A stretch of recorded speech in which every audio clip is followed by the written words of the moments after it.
이 모든 게 전적으로 임대차 3법의 영향이라고 보기에는 그건 좀 과장돼 있다. 이제는 양극화가 될 겁니다. 이렇게 되면은 집을 살 수 있는 사람, 부모의 조력이든 뭐든지 살 수 있는 사람과 사지 못하고 영원히 이제 월세 세입자로 살아야 되는 사람으로 양분될 거라고 보거든요. 결국은 국가 세금 더 걷는 거 말고는 변한 거 아무것도 없습니다. 결국에는 이제 임대주택을 공공임대주택을 혹은 민간임대주택을 늘리는 방법밖에 없는데 더 열화된 선택을 했다는 인식을 하게 되는 분들이 있거든요.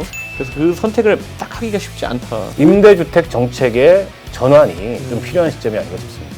네, 여러분 안녕하십니까. 이 부동산 이 문제에 참 굉장히 민감한 분들 많으실 텐데 이게 뭐 세대 불문하고 지역 불문하고 모두 다 관심을 갖고 있는 사안인데 이른바 전세 대란 이런 보도가 계속 나오고 있고 내년 서울, 부산 이 재보궐선거에 또 상당한 변수가 될 것으로 보이는데 이 문제 둘러싸고 박원석 정의당 전 의원, 이준석 국민의힘 전 최고위원과 얘기해보겠습니다.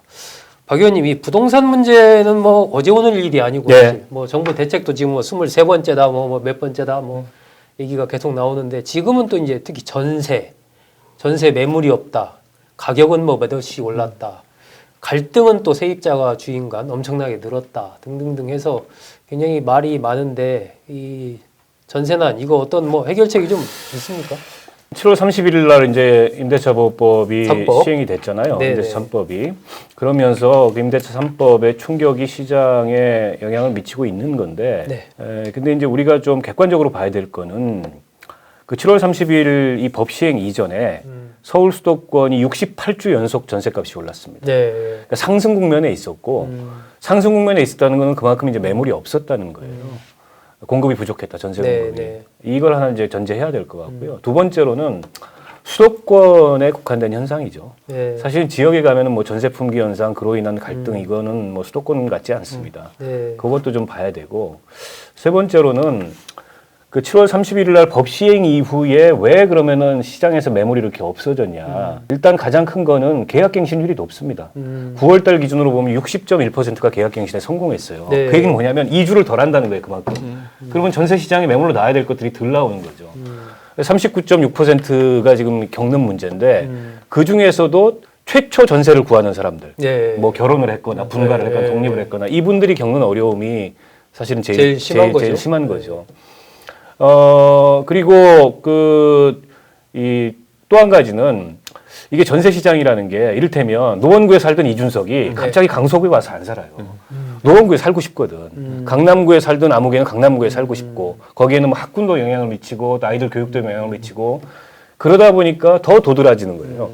요즘에 부동산 무슨 커뮤니티나 이런 데서 보면은 난리잖아요.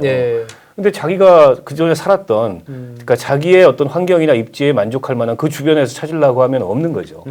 물론 이제 뭐 집주인들이 자신들이 들어온다거나 아니면 매물을 거둬들이거나 이름으로써 나타나는 부정적인 현상도 있지만 이 모든 게 전적으로 임대차 3법의 영향이라고 보기에는 그건 좀 과장돼 있다. 그 영향이 분명히 있지만 전세는 꾸준히 상승세에 있었고 그다음에 시중의 물량은 부족했고 또 임대차 3법 이후로 계약갱신율이 높아지면서 부족한 현상들이 일어나고 있고 이런 것들이 종합적으로 영향을 미치는 게 아닌가 싶습니다.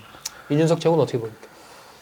저는 결국에는 또다시 이제 학교 폭력을 없애면 학교를 없애라 이런 것처럼 전세 문제를 없애는 방법, 전세 제도 자체를 이제 좀 굉장히 공격하는 상황이 돼버렸다. 이 상황에서 유지되기 어렵습니다. 전세라는 거는 사실 언젠간 집을 사겠다는 의지가 있는 사람들의 이제 저는 선택이라 좀 보거든요.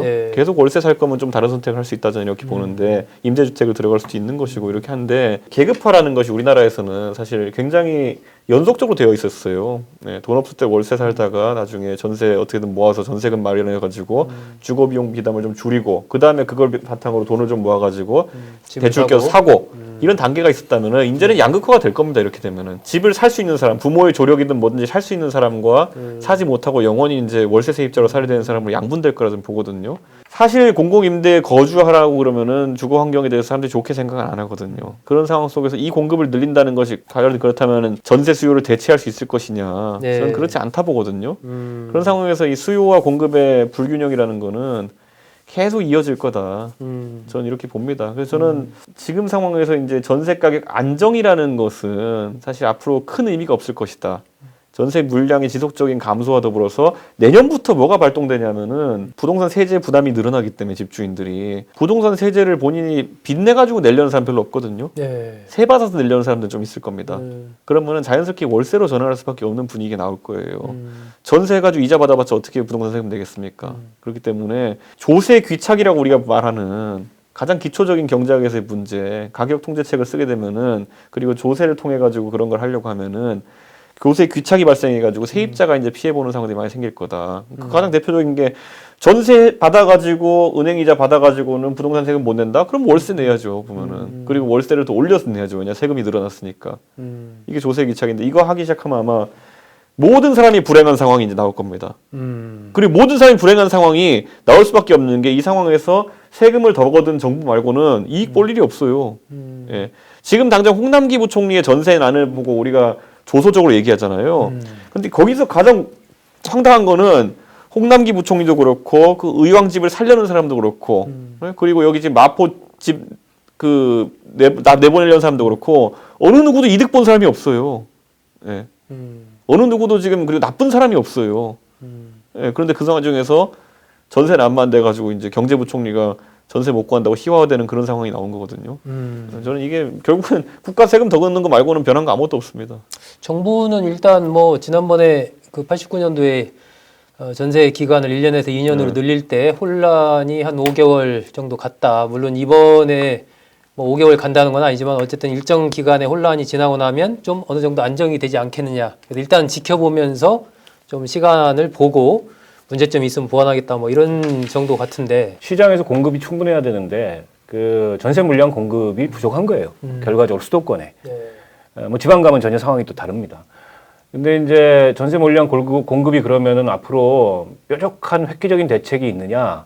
사실 뭐 별로 없어요. 왜냐하면은 전세에서 월세 전환 이게 현상이 많이 일어나고 있고 지금 금리가 이렇게 낮은데 네. 전세 가지고서 물론 이제 뭐 갭 투자를 한다거나 아니면 목돈이 필요하다거나 이래서 그 전세 제도가 금방 없어지는 않을 거예요. 워낙 오래된 제도이기 때문에 남아 있겠지만 그래도 이게 월세로의 전환 추세가 워낙에 지금 그 가파르게 진행이 되고 있기 때문에 앞으로 더 일어날 거고 결국에는 이제 임대주택을 공공임대주택을 혹은 민간임대주택을 늘리는 방법밖에 없는데 그래서 최근에 이제 대안으로 떠오른 게 그 85제곱미터 이상의 그런 중형 이상의 그런 공공임대주택을 공급해서 뭐 단지 신혼부부들만이 아니라 아이들 한둘 낳고도 네, 거주할 수 있도록 이제 그런 임대 시장을 만들어야 된다. 뭐 전 동의해요.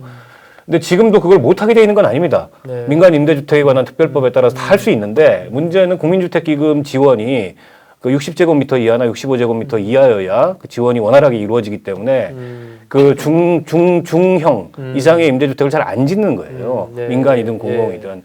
결국에는 정부가 이걸 위해서 투자를 할 수밖에 없는 거고 지금 이제 3기 신도시 같은 게 우선 분양을 해가지고 내년부터 분양을 한다는 거 아니겠어요?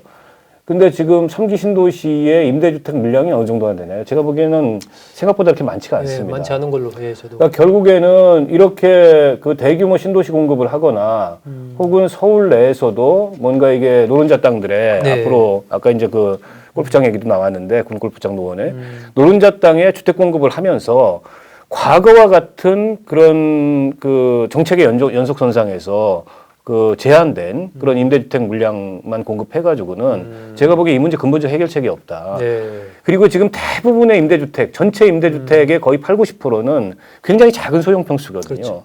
왜냐하면 이전에는 임대주택의 수요가 그랬습니다.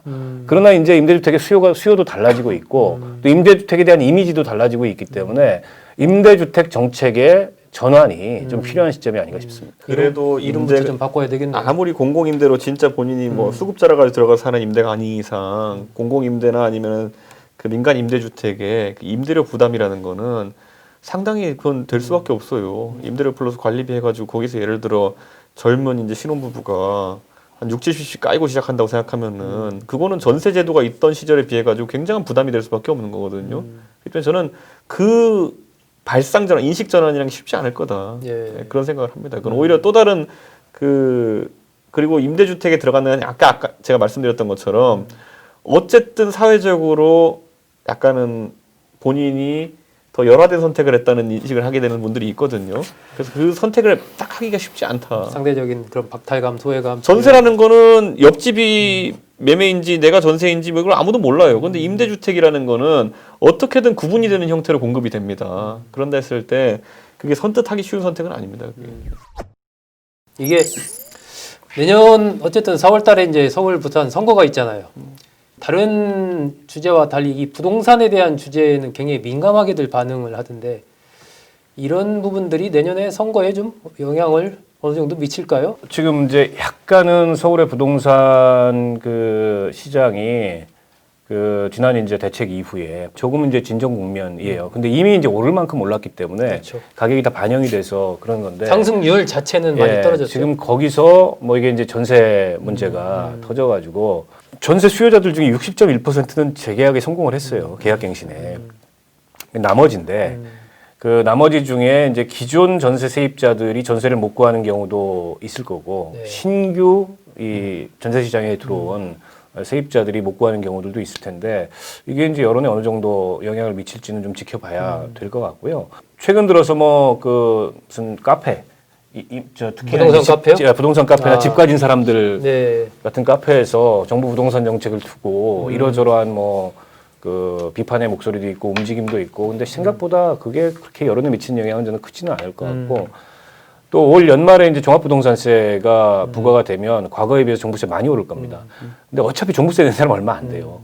그래서 그게 또 뭐 여론에 크게 영향을 미칠 것 같지는 않아서 저는 모르죠. 이제 이 지금 약간은 진정 기미로 보이고 있는 집값이 또 미친 듯이 어떤 널뛰는 상황이 온다면 어떻게 될지 모르겠으나 지금 일단 뭐 그런 상황은 일단은 지금 진정이 돼 있는 상황이기 때문에 정부로서는 어쨌든 정부나 여당으로서는 이제 틀어막고 봐야 된다 네, 이런 생각을 네, 하지 네, 않겠습니까? 네. 내년 초까지요? 뭐 미칠 듯이 오를 일은 있겠습니까? 모르는 거죠. 이준석 씨는 어떻게 봅니까? 이 부동산 민심과 내년 선거 관계.